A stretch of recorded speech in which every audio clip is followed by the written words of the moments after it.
আপনারা এটা জানেন তো যে অন্যের জন্য দোয়া করলে লাভ? ধরেন যে আপনার এক ভাই দারিদ্র্যের কষাঘাতে জর্জরিত, টাকা পয়সা না, আপনি দোয়া করলেন যে আল্লাহ আমার ভাইটা আর্থিক সমস্যায় আছে, তার আর্থিক সমস্যা দূর করে দাও। ফেরেশতারা দোয়া করে, আল্লাহ যিনি দোয়া করলো তার যদি আর্থিক সমস্যা থাকে তুমি আগে তার আর্থিক সমস্যা দূর করে দাও।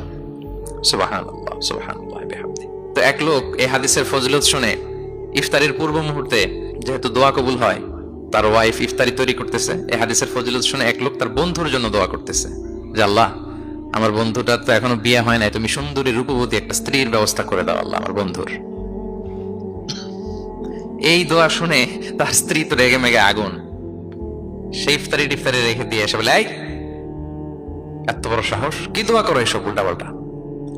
স্বামী বলে, কি দোয়া উল্টাপাল্টা, কি দোয়া করলাম? আমি তোমার বন্ধুর জন্য দোয়া করছি যে আল্লাহ তারে তুমি রূপবতী সুন্দরী স্ত্রীর ব্যবস্থা করে দাও। তো ওয়াইফ বলে, এই তুমি কি মনে করছো আমি হাদিসটা জানি না যে অন্যের জন্য ভালো কোনো দোয়া করলে আগে এটা নিজের জন্য কবুল হয়? সুবহানাল্লাহ। দেখেন ইসলামের বিধান কত সুন্দর। আপনি অন্যের কল্যাণ কামনা করলে এই কল্যাণ ফিরে আপনার দিকে আসে আগে। সুবহানাল্লাহ। তো এই বেদুইনের এটা জানা ছিল না, সে এসে দোয়া করতেছে, আল্লাহুম্মা আরহামনি ওয়া মুহাম্মাদা ওয়া লা তারহাম মা'আনা আহাদা। আল্লাহ তুমি শুধু আমারে রহম করো আর মুহাম্মদ সাল্লাল্লাহু আলাইহি ওয়াসাল্লামের রহম করো, আমাদের দুজনের সাথে আর কাউরে রহম করো না। রাসূল ইসলাম তাকে বলেন, হায় রে, একটা প্রশস্ত বিষয়কে সে সংকীর্ণ করে ফেললো। আফসোস করে বলতেছে, কারণ আল্লাহর দরবারে রহমের কি কোনো ঘাটতি আছে বলেন তো?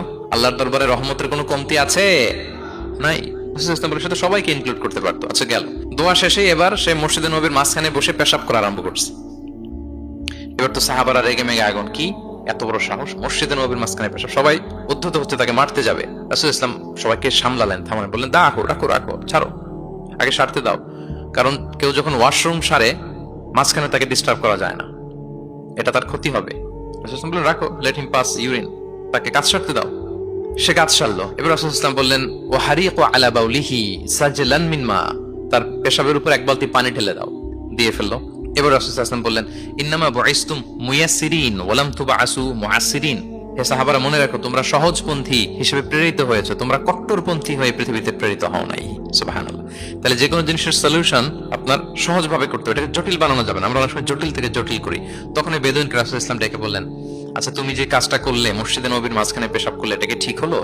তুমি কি জানো এটা আল্লাহর ঘর, এটা আমাদের মদিনার কমিউনিটির ইবাদতগাহ, এখানে আমরা আল্লাহর ইবাদত করি, আল্লাহর জিকির করি, আল্লাহর কিতাব তেলাওয়াত করি, এটা কি তোমার ঠিক হলো? এইভাবে যখন আদর দিয়ে পরম মমতায় তাকে বুঝিয়ে বলা হলো, সে লজ্জিত হয়ে মাথা নিচু করে ফেললো। সুবহানাল্লাহ। রাসূল সাল্লাল্লাহু আলাইহি ওয়াসাল্লামের কাছে ক্ষমা চাই। আপনি কোমলতা, ভালোবাসা দিয়ে যা জয় করতে পারবেন, কঠোরতা দিয়ে সেটা পারা যায় না, খেয়াল রাখবেন। ভালোবাসা দিয়ে যেভাবে আপনি মানুষের হৃদয় জয় করতে পারবেন, কঠোরতা দিয়ে পারবেন না। এজন্য ইসলাম ফ্লেক্সিবিলিটিতে বিশ্বাস করে। ফ্লেক্সিবিলিটি, লা ইউকাল্লিফুল্লাহু নাফসান ইল্লা উসআহা। আল্লাহ সাধ্যের বাইরে কাউকে কখনো কিছু চাপিয়ে দেয় না। এজন্য ইসলামকে সহজ করে উপস্থাপন করতে বলেছেন তিনি।